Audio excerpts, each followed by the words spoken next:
Hi friends, ഞാൻ ഇന്ദു.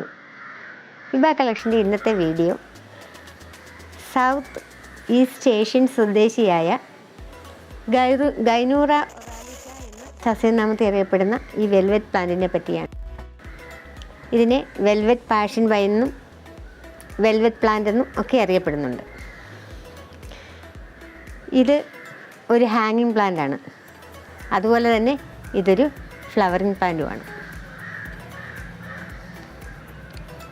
നല്ല പച്ച നിറത്തിലുള്ള ഇലകളോടുകൂടിയ നല്ല ഭംഗിയുള്ള ഇലകളാണ് ഈ ചെടിക്കുള്ളത്. നല്ല ആകൃതിയിലുള്ള നല്ല ഭംഗിയുള്ള ആകൃതിയാണ് ഈ ചെടിയുടെ ഇലകൾക്കുള്ളത്. ഇതിനെ വെൽവെറ്റ് പ്ലാന്റ് അല്ലെങ്കിൽ പർപ്പിൾ വെൽവെറ്റ് പ്ലാന്റ് എന്ന് പറയാനുള്ള കാരണം ഇതിൻ്റെ ഈ ഇലകളിലും തണ്ടിലും ഇലയുടെ അടിഭാഗത്തും എല്ലാം നല്ല പർപ്പിൾ കളറിലുള്ള ഹെയർസ് ഉണ്ട്. ഈ ഹെയർസ് ഉള്ളത് പർപ്പിൾ കളറിലെ ഹെയർസ് ഉള്ളത് കൊണ്ടാണ് ഇതിന് നിങ്ങൾക്ക് വീഡിയോ കാണാമോ എന്നറിയില്ല, നല്ല പർപ്പിൾ കളറായിട്ട് തോന്നും ലീഫ്. ഇതിനെ തൊട്ടാൽ നല്ല വെൽവെറ്റ് ഫീൽ തന്നെയാണുള്ളത്. വെൽവെറ്റ് തുണിയെ പിടിക്കുന്ന അതേ ഫീല് തന്നെയാണ് ഇതിനുള്ളത്. അതുകൊണ്ടാണ് ഇതിനെ വെൽവെറ്റ് പ്ലാന്റ് എന്ന് പറയുന്നത്. യഥാർത്ഥത്തിൽ ഈ പ്ലാന്റ് നേരിട്ട് കണ്ടാൽ ഒരു വെൽവെറ്റ് കളറിലെ പ്ലാന്റ് ആണെന്നേ പറയൂ. പക്ഷേ ഇത് നല്ല പച്ച നിറത്തിലുള്ള ലീഫാണ് ഇതിനുള്ളത്. ഇതിൻ്റെ പുറത്ത് കാണുന്ന വെൽവെറ്റ് കളറിലെ ഹെയർസാണ് ഇതിന് വെൽവെറ്റ് കളർ കൊടുക്കുന്നത്. ഇതൊരു ഹാങ്ങിങ് പ്ലാന്റ് ആണെന്ന് പറഞ്ഞില്ലേ, അതുപോലെ തന്നെ ഫ്ലവറിങ് പ്ലാന്റ് വേണമെന്നുണ്ടാ.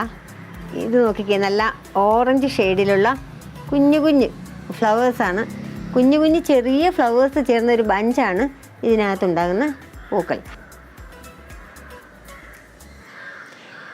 സത്യത്തിൽ ഇതൊരു ഫ്ലവറിങ് പ്ലാന്റ് ആണെങ്കിലും ആ ഫ്ലവേഴ്സിന് വലിയ പ്രാധാന്യമൊന്നുമില്ല.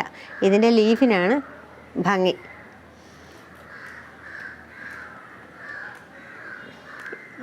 ഇതൊരു ഫ്ലവറിങ് പ്ലാന്റ് ആണെന്ന് ഞാൻ മനസ്സിലാക്കുന്നത് എനിക്കിതിന് നിറയെ മുട്ട് വന്നപ്പോഴാണ്. ഞാനിത് ഫ്ലവർ ചെയ്ത് നിൽക്കുന്നത് ഇതുവരെയും കണ്ടിട്ടില്ലായിരുന്നു. ഇപ്പോഴാണ് ഞാൻ ഇതിൻ്റെ ഫ്ലവർ കാണുന്നത്. ഈ ചെടി നമുക്ക് ഇൻഡോറിലും നല്ലതുപോലെ സെറ്റ് ചെയ്യാൻ പറ്റുന്ന ഒരു പ്ലാന്റ് ആണ്. ഇതിന് നേരിട്ടുള്ള സൂര്യപ്രകാശം ആവശ്യമില്ല. എന്നാൽ നല്ല പ്രകാശമുള്ള സ്ഥലത്തായിരിക്കണം ഇതിനെ വെച്ചിരിക്കുന്നത്. ഇപ്പോൾ ഇൻഡോറിലാകുമ്പോൾ നമുക്ക് പ്രകാശം കിട്ടണമെന്നില്ല, എങ്കിലും ജനലിനടുത്ത സ്ഥലത്തൊക്കെ വെച്ച് കഴിഞ്ഞാൽ അത് നല്ല വയലറ്റ് കളറിൽ ഈ പർപ്പിൾ ഷെയ്ഡ് നല്ലതുപോലെ വരും. നല്ല പ്രകാശമുള്ള സ്ഥലത്ത് വെക്കുമ്പോഴാണ് നമുക്ക് ഈ പർപ്പിൾ കളർ നല്ലതുപോലെ എടുത്ത് കാണാൻ പറ്റുന്നത്. ഇല്ലെങ്കിൽ ഇത് നല്ല പച്ച കളറിലെ ലീഫായിട്ട് തന്നെ കാണും. ഈ മെച്ചൂറായ ലീഫ് കണ്ടാൽ നല്ല പച്ച കളറാണ്.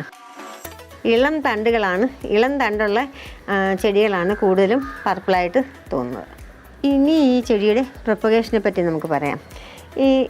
ഇതിന് അരി ഉണ്ടാകും, അരി ഇട്ട് കിളിക്കാം എന്നൊക്കെ പറഞ്ഞ് കേട്ടിട്ടുണ്ട് ഞാൻ. പക്ഷേ അതിനെപ്പറ്റി എനിക്കറിയില്ല.